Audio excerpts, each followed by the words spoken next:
Hello everyone, this is Rashi and welcome back to the Reading Platter.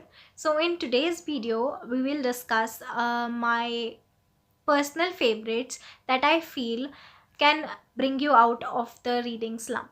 So reading slump is basically when you are not in a mood to read, when maybe a situation or a book destroys your mood. I was in a worst reading slump in October and it was so hard to get out of it. And there was one book that that completely changed my reading mood. So I recommend that book. Of course, we'll talk about it later. And one is my personal favorite, and you must have guessed till now if you are a regular if you're a regular viewer, so you must have guessed it. So yeah, that's included too. So in this video we will talk about 5 of my favorites that I think can bring you out of the miserable reading slump.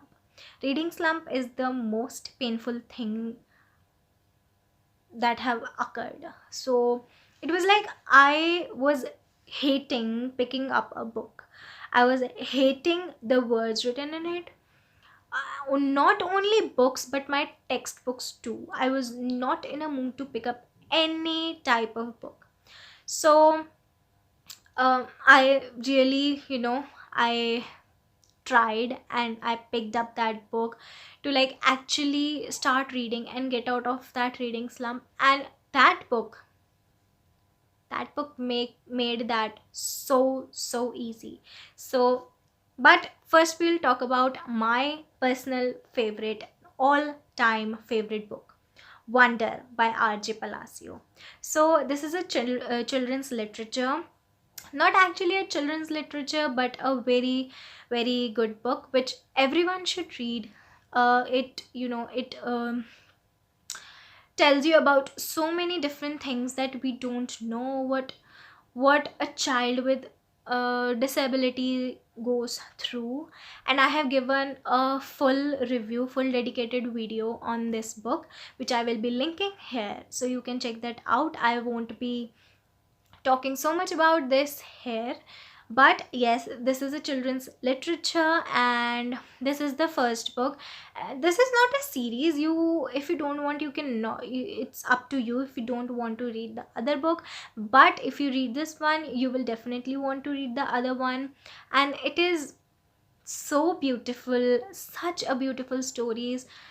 It has small chapters which I love, and it is spoken in multiple perspective. And like the main character, his parents, his sister, his friends, all of their perspective is included, so it is very easy to get to know the story, get to know the people, get to know the mindset of people, what they carry. So definitely try this book. I always recommend this to every single person. So the next book is that actually brought me out of reading slump is Maybe Someday by Colleen Hoover.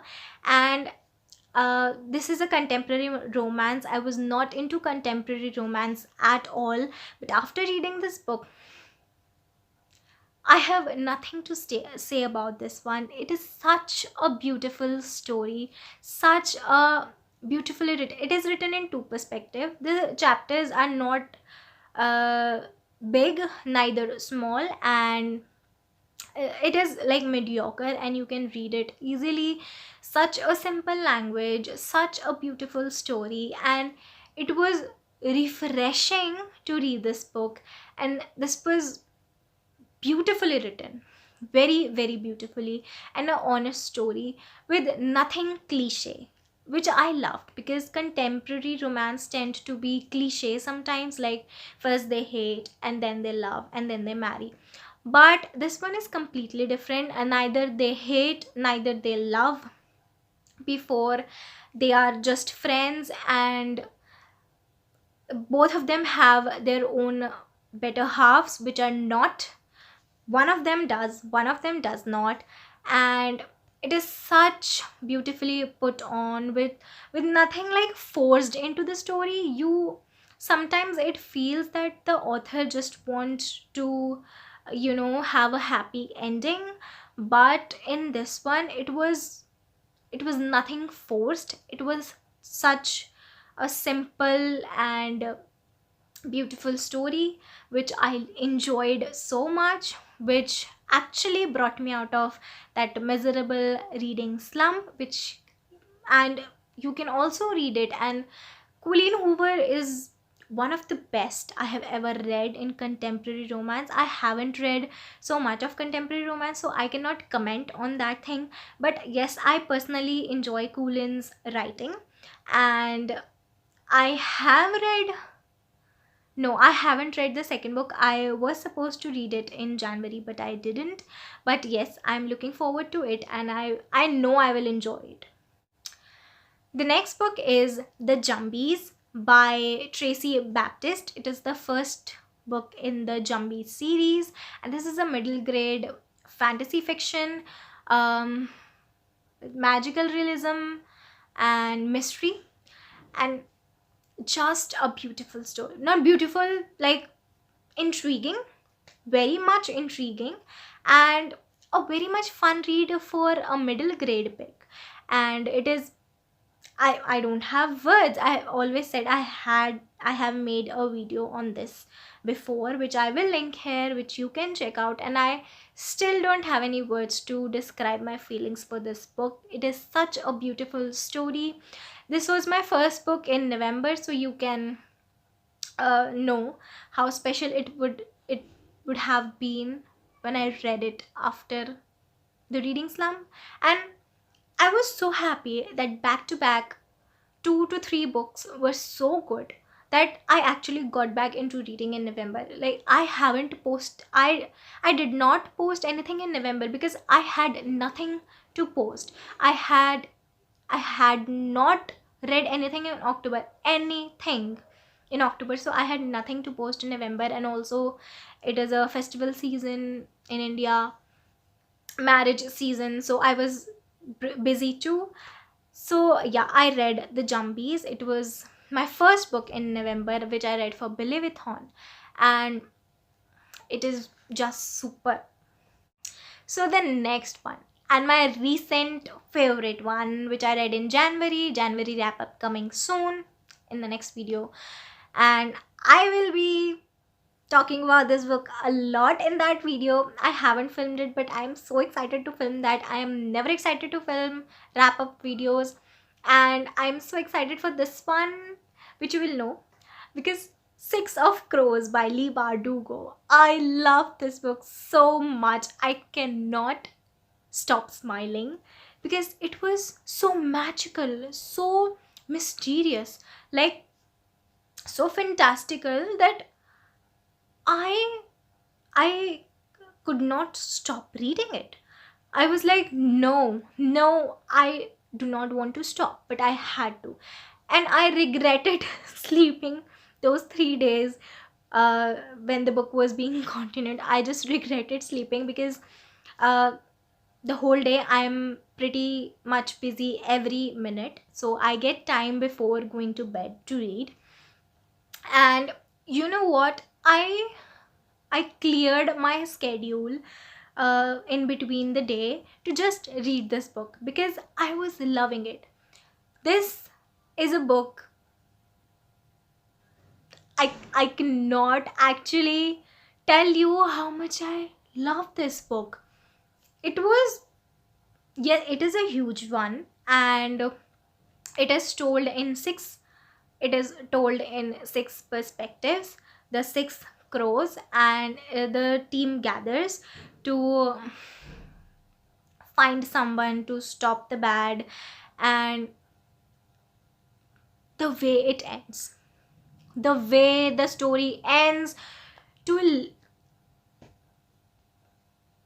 I cannot say anything. Like, I have to watch a review video of Six of Crows to get ideas what to speak, because I cannot express my feelings. It was so beautiful. I want to read the second part so bad. And the day I'm filming this video, the next day is my exam, which is offline, not online. So yeah, I'm tensed. but I want to film this video because I have no time. Oh my god, I have no time. I have to clear my.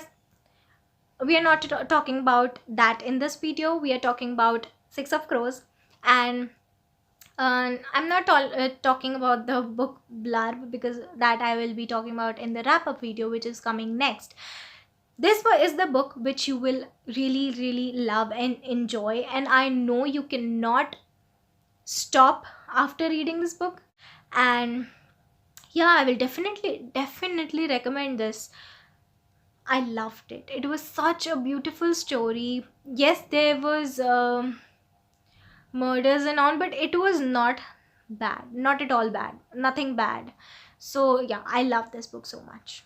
So the next book is Eight Perfect Murders by Peter Swanson. I remember it because I remember all the names of the author that I love, all their books. I just love it. um so talking about Eight Perfect Murders, I have made a full dedicated video again for that, so that will be linked here for you to check out my detailed review for that. And in this video I would say that this is a mystery, murder mystery. So there is a bookseller who is who has written a blog post where he has listed his favorite murder mysteries by other authors. So there is a killer who is following that list to kill people, and the police comes to his bookshop and asks him about that, and he has no idea, but the murderer is very clever to follow all those books in serial. And if you haven't read those all books, it's completely fine. All of that all this book contains all of those short reviews which you will understand. If you haven't read, that's simply just okay. I haven't read any one of those, but it was really good. The ending, check that video out, my separate video, because the ending is completely unexpected. I believe this is the first book in the series.